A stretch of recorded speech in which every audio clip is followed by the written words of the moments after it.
ಸಜ್ಜನರಿಗೆ ಜೀವನದಲ್ಲಿ ಒಮ್ಮೆ ಎಡವಿದಾಗ, ಒಮ್ಮೆ ಸಂಸಾರದಲ್ಲಿ ಏಟು ಬಿದ್ದಾಗ ಅವರು ಯೋಚನೆ ಮಾಡುವ ರೀತಿಯೇ ಬೇರೆ. ಯಾವ ಜನ್ಮದಲ್ಲಿ ಏನು ಮಾಡಿದ್ದೇನೋ, ಇನ್ನು ಮುಂದೆ ಹಾಗೆ ಮಾಡಬಾರ್ದು, ಇದು ನನ್ನಿಂದಾದ ದೊಡ್ಡ ತಪ್ಪು, ನನ್ನ ತಪ್ಪನ್ನು ಹೇ ಭಗವಂತ ಕ್ಷಮಾ ಮಾಡು ಅಂತ ಕೇಳ್ಕೊಳ್ತಾರೆ. ಆದರೆ ಅಯೋಗ್ಯನಾದವನಿಗೆ ತಾನು ಮಾಡಿದ ತಪ್ಪಿನ ಅರಿವು ಎಂದೆಂದೂ ಆಗುವುದು. ಯಾಕೆ ಅಂದರೆ ಅವನಿಗಾಗುವ ಆ ತಪ್ಪಿಗೆ ಫಲ ಅದು ಶಾಶ್ವತವಾದ ಫಲ, ಮರಳಿ ಬಾರದ ಕೇವಲ ದುಃಖದಿಂದ ಕೂಡಿರ್ತಕ್ಕಂಥ ನಿತ್ಯ ದುಃಖ ಇರುವ ಲೋಕ ಅಂಧನ್ ತಮಸ್ ಮೊದಲಾದದ್ದು. ಹೀಗಾಗಿ ಯಾರಾದರೂ ದೈವದ್ರೋಹ ದೇಶದ್ರೋಹ ಮಾಡ್ತಾ ಇದ್ದರೂ ಕೂಡ ಅವನು ಕೆಲವು ಕಾಲ ಚೆನ್ನಾಗಿದ್ದಾನೆ ಅಂತಾದರೆ ಅದನ್ನು ನೋಡಿ ಸನ್ಮಾರ್ಗದಲ್ಲಿರೋರು ಅವನನ್ನು ಫಾಲೋ ಮಾಡಬಾರ್ದು. ಅವನು ಮೆರಿತಿದ್ದಾನೆ ಅಂದರೆ ಒಂದಿನ ಬಿದ್ದೇ ಬೀಳ್ತಾನೆ, ಅದನ್ನು ತಿಳ್ಕೊಳ್ಳಿ. ಭಗವಂತನಿಗೆ ಅಧೀನವಾದಂತಹ ಸಮಸ್ತವನ್ನು ಯಾರು ಅವನಿಗೆ ಅರ್ಪಿಸೋಲ್ಲ, ನನ್ನದು ಭಾವನೆಯಿಂದ ಜೀವನದ ಉದ್ದಕ್ಕೂ ಬದುಕಿರ್ತಾರೆ, ಅವರಿಗೆ ಸರ್ವನಾಶ ಆಗತ್ತೆ ಎನ್ನುವ ಎಚ್ಚರಿಕೆ ಹನುಮಂತನ ಈ ಮಾತಿನಲ್ಲಿ ಇರ್ತಕ್ಕಂಥದ್ದು.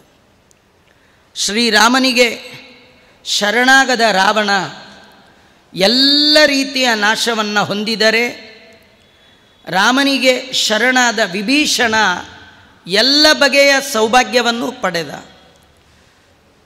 ಹಾಗಾಗಿ ಹನುಮಂತ ದೇವರು ಅವನಿಗೆ ಹೇಳ್ತಿದ್ದಾರೆ, ನೀನು ಅಂದ್ಕೊಂಡಿರಬಹುದು ರಾವಣ, ನೀ ಅಂದ್ಕೊಂಡಿರಬಹುದು ಅಯೋಧ್ಯೆಯ ರಾಜ್ಯ ಸಿಂಹಾಸನದಿಂದಲೇ ವಂಚಿತನಾದ ರಾಮ, ಕಾಡು ಸೇರಿದ ರಾಮ, ಮಡದಿಯ ರಕ್ಷಣೆ ಮಾಡಲಿಕ್ಕೆ ಆಗದ ರಾಮ, ಕಪಿ ಕರಡಿಗಳನ್ನು ಸ್ನೇಹಿತರನ್ನಾಗಿ ಮಾಡಿಕೊಂಡ ರಾಮ ನನ್ನ ಮುಂದೆ ಯುದ್ಧದಲ್ಲಿ ಏನು ನಿಂತಾನು ಅಂತ ಹೀಗೆ ನೀ ಯೋಚನೆ ಮಾಡಬೇಡ. ನರಾಮ ಬಾಣಧಾರಣೆ ಕ್ಷಮಾ ಸುರೇಶ್ವರ ಅಪಿ ವಿರಿಂಚಿ ಶರ್ವಪೂರ್ವಕ ಕಿಮತ್ವಮಲ್ಪಸಾರಕ. ರಾಮನ ಬಿಲ್ಲಿನಲ್ಲಿ ಹೂಡಿದಂತಹ ಬಾಣ, ಅದಕ್ಕೆ ಎದೆ ಕೊಟ್ಟು ಎದುರಿಸಿ ನಿಲ್ಲುವವರು ದೇವತೆಗಳಿಗೂ ಸಾಧ್ಯ ಇಲ್ಲ. ರಾಮ ಬಿಲ್ಲಿನಲ್ಲಿ ಬಾಣ ಹೂಡಿದ ಅಂತಾದರೆ ಮುಗೀತು. ಯಾರನ್ನು ಗುರಿ ಇಟ್ಟು ರಾಮ ಬಾಣವನ್ನು ಬಿಡ್ತಾನೆ, ಆ ಬಾಣ ಗುರಿಯನ್ನು ತಲುಪತ್ತೆ. ಆ ಬಾಣಕ್ಕೆ ಪ್ರತಿ ಇಲ್ಲೇ ಇಲ್ಲ. ಪ್ರತಿ ಇಲ್ಲ ಅಂದರೆ ವಿರಿಂಚಿ ಶರ್ವಪೂರ್ವಕ.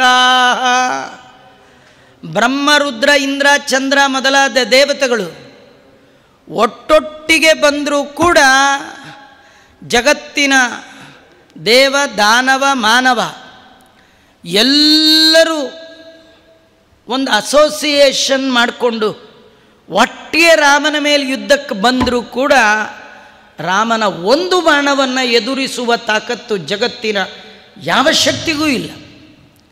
ಇದು ವಾಲ್ಮೀಕಿಗಳು ಬಹಳ ಸ್ಪಷ್ಟವಾಗಿ ತಿಳಿಸ್ಕೊಡ್ತಾರೆ. ಬ್ರಹ್ಮ ಸ್ವಯಂಭೂ ಚತುರಾನನೋವಾ ರುದ್ರಸ್ತಿ ನೇತ್ರೋ ತ್ರಿಪುರಾಂತಕೋವಾ. ಸ್ವಯಂಭೂ ಬ್ರಹ್ಮದೇವರು, ನಾಲ್ಕು ಮುಖದ ಬ್ರಹ್ಮದೇವರು ಜಗತ್ತಿನ ಸೃಷ್ಟಿ ಮಾಡ್ತಾರೆ ಅಂತ ಯಾರಿಗೆ ಒಂದು ಹೆಗ್ಗಳಿಕೆ ಇದೆ ಆ ಬ್ರಹ್ಮದೇವರು. ಮೂರು ಲೋಕವನ್ನೇ ಸುಟ್ಟ ತ್ರಿಪುರಾರಿ ತ್ರಿಲೋಚನ ಅಂತ ರುದ್ರದೇವರಿರ್ಬೋದು. ಇಂದ್ರೋ ಮಹೇಂದ್ರ ಸುರನಾಯಕೋವ, ದೇವತೆಗಳಿಗೆ ಅರಸನಾದ ಇಂದ್ರದೇವರಿರಬಹುದು. ಸ್ಥಾತುಂ ನ ಶಕ್ತ ಯುಧಿರಾಘವಸ್ಯ, ಯುದ್ಧದ ಸಂದರ್ಭ ಬಂದರೆ ಯಾರು ರಾಮನ ಬಾಣಕ್ಕೆ ಎದುರು ನಿಲ್ಲೋಲ್ಲ. ಯಾಕೆ ನಿಲ್ಲಲ್ಲ? ತಾಕತ್ತಿಲ್ಲ. ರಾಮನ ಬಾಣ ಅಂಥದ್ದು. ಪ್ರಕೋಪಿತಸ್ಯ ತಸ್ಯ ಪುರಸ್ಥಿತೋ ಕ್ಷಮೋ ಭವೇತ್. ಸಿಟ್ಟಿಗೆದ್ದ ರಾಮನ ಮುಂದೆ ಅವನೆದರು ನಿಲ್ಲಲಿಕ್ಕೆ ದೇವತೆಗಳು ದಾನವರು ಯಾರಿಗೂ ಸಾಧ್ಯ ಇಲ್ಲ. ಸುರಾಸುರೋರಗಾದಿಕೆ ಜಗತ್ಯ ಚಿಂತ್ಯ ಕರ್ಮಣ. ಒಂದು ಅಪಾರವಾದ ಮಹಿಮೆ. ಈ ಜಗತ್ತಿನ ಸೃಷ್ಟಿ ಸ್ಥಿತಿ ನಿಯಮನ ಜ್ಞಾನಾಜ್ಞಾನ ಬಂಧ ಮೋಕ್ಷವನ್ನು ಮಾಡುವವ ರಾಮ. ಅವನು ಹೇಗೆ ಸೃಷ್ಟಿ ಮಾಡ್ತಾನೆ, ಹೇಗೆ ಸ್ಥಿತಿ ಮಾಡ್ತಾನೆ, ಕಲ್ಲೊಳಗೆ ಪುಟ್ಟಿ ಕೂಗುವ ಕಪ್ಪೆಗೆ ಅಲ್ಲೇ ಆಹಾರವನ್ನು ಇಟ್ಟವರು ಯಾರೋ ಯಾರಿಗೆ ಗೊತ್ತು? ಅಲ್ಲ, ಬ್ರಹ್ಮದೇವರಿಗೆ ಅವ್ರಿಗೂ ಗೊತ್ತಾಗಲ್ಲ, ಯಾರಿಗೂ ಗೊತ್ತಾಗಲ್ಲ. ದುರ್ವಿಭಾವ್ಯೈ ಸುರೈರಪಿ ಭಾಗವತ ವರ್ಣನೆ ಮಾಡುತ್ತೆ. ದೇವರು ಮಾಡುವ ಚೇತನ ಅಚೇತನಾತ್ಮಕವಾದ ಸಮಸ್ತ ಪ್ರಪಂಚದ ಸೃಷ್ಟಿ, ಇದರ ಇರುವಿಕೆ, ಇದರ ಪಾಲನೆ, ಇದರ ಪೋಷಣೆ, ಇದಕ್ಕೆ ಜ್ಞಾನ ಅಜ್ಞಾನ, ದೇವರು ಎಲ್ಲ ಕಾಲಕ್ಕೆ ಒಂದು ಕ್ಷಣ ವ್ಯತ್ಯಾಸ ಆಗದ ಹಾಗೆ ಕೊಡ್ತಾ ಇದ್ದಾನಲ್ಲ. ಅವು ಹೇಗೆ ಮಾಡ್ತಾನೆ? ಬ್ರಹ್ಮದೇವರು ಎಷ್ಟು ತಲೆ ಕೆಡಿಸ್ಕೊಂಡ್ರು ಅವ್ರಿಗೆ ಅರ್ಥ ಆಗಲ್ಲ. ನೈವೋದಾಪುಹು ಗೃಣೋಂತೋಂತಂ ಯದ್ಗುಣಾನಾಂ ಅಜಾದಯ. ಯಾರು ಬಲ್ಲರು ನಿಮ್ಮ ಶ್ರೀಲಕುಮಿ ಮನಸ್ಸಿಗೂ ತೋರದಿಹ ಪರಬೊಮ್ಮ. ಉಳಿದವರು ಬಲ್ಲರೆ ನೀರಜಾಸನ ಬೊಮ್ಮ, ಇದು ನಿನ್ನ ಮರ್ಮ. ಆ ಭಗವಂತನ ಸೀಕ್ರೆಟ್, ಸೃಷ್ಟಿ ಮಾಡುವ ರಹಸ್ಯ, ಸ್ಥಿತಿ ಮಾಡುವ ರಹಸ್ಯ, ಆ ಜಗತ್ತಿನಲ್ಲಿ ಅವನು ನಡೆಸುವ ವ್ಯಾಪಾರ ದೇವತೆಗಳಿಂದಲೂ ಅಚಿಂತ್ಯವಾದ ಕರ್ಮ. ಚಿಂತನೆ ಯೋಚನೆ ಮಾಡಿದ್ರೂ ಅವರಿಗೆ ನಿಲ್ಕಲ್ಲ. ಅಂತಹ ಭಗವಂತನ ಮುಂದೆ ನೀನು ಯಾವ ಲೆಕ್ಕ? ಜಗತ್ಯ ಚಿತ್ಯ ಕರ್ಮಣ, ಅದರ ಬಗ್ಗೆ ವಾಲ್ಮೀಕಿಗಳು ಹೇಳ್ತಾರೆ. ಸರ್ವಾನ್ ಲೋಕಾನ್ ಸುಸಂವೃತ್ಯ ಸಭೂತಾನ್ ಸ ಚರಾಚರಾನ್ ಪುನರೇವ ತಥಾ ಸೃಷ್ಟಂ ಶಕ್ತೋ ರಾಮೋ ಮಹಾಯಶಃ. ರಾಮ ಅಂದರೆ ಏನು ತಿಳ್ಕೊಂಡಿದ್ದೀಯಾ ರಾವಣ?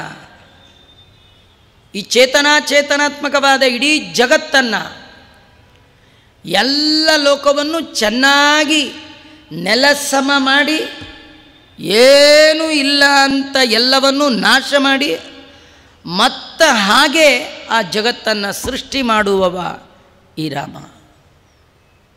ಅವನನ್ನು ನೀನು ಜನ ಅಂತ ತಿಳ್ಕೊಂಡಿದ್ರೆ ತಪ್ಪು. ಜನ ಅಲ್ಲ ಅವನು, ಜನಾರ್ದನ, ಇಡೀ ಜಗತ್ತಿಗೆ ಒಡೆಯ. ಹೀಗೆಲ್ಲ ಹನುಮಂತ ದೇವರು ಹೇಳೋಷ್ಟು ಹೇಳಿದ್ರು ರೀ. ಹನುಮಂತ ಹೇಳಿದಾಗಲೇ ರಿಪೇರಿ ಆಗಲಿಲ್ಲ. ಯಾಕೆಂದರೆ ಎಲ್ಲರೂ ಹನುಮಂತನ ಭೀಮನ ಮಧ್ವರ ಮಾತು ಕೇಳಿದ ಮಾತ್ರಕ್ಕೆ ರಿಪೇರಿ ಆಗ್ತಾರೆ ಅಂತೇನು ಗ್ಯಾರಂಟಿ ಇಲ್ಲ.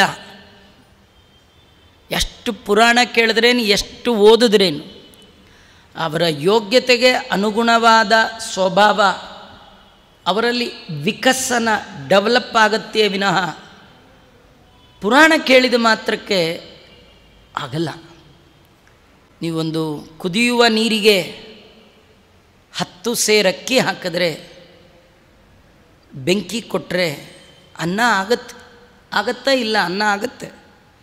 ಆದರೆ ಸಾವಿರ ಅಕ್ಕಿಗಳ ನಡುವೆ ಇರುವ ಕಲ್ಲು ಮಾತ್ರ ಎಷ್ಟು ನೀರು ಹುಯ್ದರೂ ಎಷ್ಟು ಬೆಂಕಿ ಕೊಟ್ಟರೂ ಕಲ್ಲಾಗೆ ಉಳಿಯತ್ತೆ.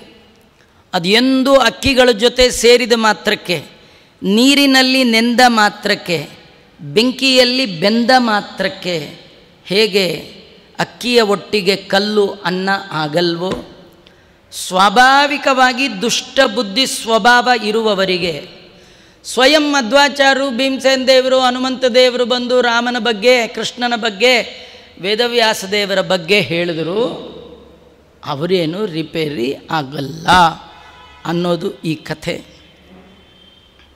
ಇಷ್ಟೆಲ್ಲ ಕೇಳಿದ ಮೇಲೆ ಹೆಚ್ಚು ಮಾತಾಡಲಿಲ್ಲ. ಹನುಮಂತ ದೇವರು ಇಷ್ಟೇ ಮಾತಾಡಿದ್ರು. ಆದರೆ ಈ ಮಾತು ಸಹಿಸ್ಕೊಳ್ಳಿಕ್ಕೆ ರಾವಣಂಗಾಗಲಿಲ್ಲ. ಇತೀರಿತೇ ವದೋತ್ಯನಂ ನ್ಯವಾರಯದ್ವಿಭೀಷಣ ಸಪುಚ್ಛದಾಹ ಕರ್ಮಣಿ ನ್ಯಯೋಜಯನ್ನಿಶಾಚರಾನ್. ರಾವಣಂಗೆ ಭಾರೀ ಸಿಟ್ಟು ಬಂತು. ರಾವಣ ಅಂತ ಇದ್ದಾನೆ, ಈ ಕಪಿ ಬರೀ ಚೇಷ್ಟೆ ಮಾಡ್ತಾನೆ ಅಂತ ಅಂದ್ಕೊಂಡಿದ್ದೆ, ತಲೆ ಬೇರೆ ಹರಟ್ತಾ ಇದ್ದಾನೆ. ಹರಟೆ ಅಂದ್ರೇನು ಗೊತ್ತಾ? ಕೇಳೋರು ಹಾರ್ಟ್ಗೆ ಹರ್ಟ್ ಆಗುತ್ತಲ್ಲ, ಅದೇ ಹರಟೆ. ರಾವಣಂಗೆ ಇದು ಹರಟೆ. ಸಜ್ಜನರಿಗೆ ಸಂದೇಶ. ಅವನಂತಾನೆ ಇವನು ತಲೆ ಹರಟ್ತಾ ಇದ್ದಾನೆ, ಇವನು ಒಳ್ಳೆಯವನೇ, ಆದರೆ ಹರಟುವ ಇವನ ತಲೆಯನ್ನೇ ಕತ್ತರಿಸಿಬಿಡ್ತೇನೆ ಅಂತ ರಾವಣ ಅವನನ್ನು ಕೊಲ್ಲಬೇಕು ಅಂತ ಉದ್ಯುಕ್ತನಾಗಿದ್ದಾನೆ. ಅಷ್ಟೊತ್ತಿಗೆ ವಿಭೀಷಣ ಎದ್ದು ನಿಂತ. ನೋಡಿ, ತುಂಬ ಒಳ್ಳೆಯ ಕಥೆ. ನೀವು ರಾಮಾಯಣ ಕೇಳುವಾಗ ಮಹಾಭಾರತದ ನೆನಪಿರಬೇಕು, ಮಹಾಭಾರತ ಕೇಳುವಾಗ ರಾಮಾಯಣದ ನೆನಪಿರಬೇಕು. ಯಾಕಂದರೆ ವೇದವ್ಯಾಸ ದೇವರು ಎರಡು ಕಥೆಗಳ ಒಳಗೆ ಒಂದೇ ಭಾವವನ್ನು ಇಟ್ಟಿದ್ದಾರೆ. ಅವರಿಗೆ ಹೇಳಬೇಕಾದಿಷ್ಟೇ, ಮನುಷ್ಯನಾದವ ಹೇಗಿರಬೇಕು, ಹೇಗೆ ಇರಬಾರ್ದು, ಹೇಗಿದ್ದರೆ ದೇವರ ಅನುಗ್ರಹಕ್ಕೆ ನೀವು ಪಾತ್ರರಾಗ್ತೀರಿ, ಹೇಗಿದ್ದರೆ ದೇವರ ಅನುಗ್ರಹಕ್ಕೆ ಪಾತ್ರರಾಗೋಲ್ಲ. ರಾಮಾಯಣದಲ್ಲಿ ವಿಭೀಷಣ ಪಾತ್ರ ಎಂಥದ್ದೋ ಅಂಥದ್ದೇ ಮಹಾಭಾರತದಲ್ಲಿ ದುರ್ಯೋಧನನ ಕಡೆಯ ಒಂದು ಪಾತ್ರ ವಿದುರ. ಇಲ್ಲಿ ವಿಭೀಷಣ, ಅಲ್ಲಿ ವಿದುರ. ಇಲ್ಲಿ ಹನುಮನ ಬಾಲಕ್ಕೆ ಬೆಂಕಿ ಇಟ್ಟರೆ ಅಲ್ಲಿ ದ್ರೌಪದಿಯ ಸೀರೆಗೆ ಕೈ ಹಾಕಿದ್ದಾರೆ.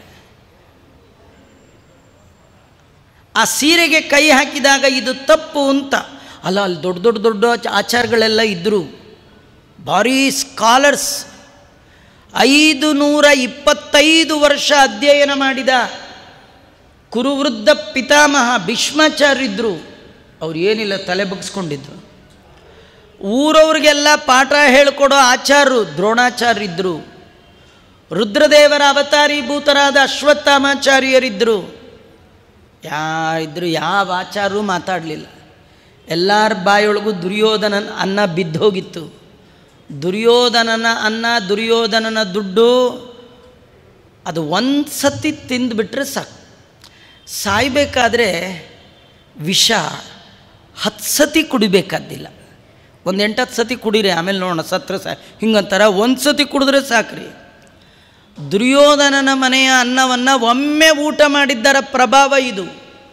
ಭಗವದ್ವೇಷಿ, ಭಗವದ್ಭಕ್ತರ ದ್ವೇಷಿಯಾದ, ಕೃಷ್ಣ ಭೀಮರ ದ್ವೇಷಿಯಾದ, ಪಾಂಡವರ ದ್ವೇಷಿಯಾದ, ಕಲಿ ಅವತಾರಭೂತನಾದ ದುರ್ಯೋಧನನ ಮನೆಯ ಅನ್ನವನ್ನು ಉಂಡದ್ದರ ಪ್ರಭಾವದಿಂದ ತಪ್ಪು ನಡೆಯುವಾಗ ತಪ್ಪು ಅಂತ ಹೇಳುವ ತಾಕತ್ತು ಇಲ್ಲದ ಹಾಗಾಗಿತ್ತು. ಆದರೆ ಆ ಮನೆಯ ಒಂದು ನಯಾ ಪೈಸದ ಹಂಗಿಲ್ಲದವ ವಿದುರ. ಆ ಒಂದು ಬ್ಲಡ್ ಪ್ಯೂರ್ ಉಳಿದಿತ್ತು.